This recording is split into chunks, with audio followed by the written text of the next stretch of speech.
House Prosecution Team hihirit ng extension sa pre-trial conference. Idetalye mo balitang yan, RH12, Milky Ganan. Manang Milky. Nakayataya dahil sa dami ng mga mamakahang documentary evidence, baka hindi daw matapos hanggang Webes. Ang Mindanao Representative Joel Sua, isa sa mga miyembro ng 11-man House Prosecution Team, i-recommend nila sa Senate Impeachment Court na extend ng Biyernes hanggang Sabado ang marking of evidence. Sabi ni Sua, para mapabilis din ang proseso ng marking of evidence, plano lang magdagdag ng team at kanilang isusubite bukas ang request.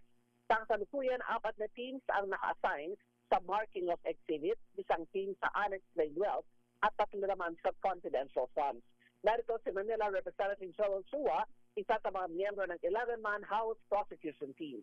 Well, unang-una, we are contemplating on adding more teams and additional dates.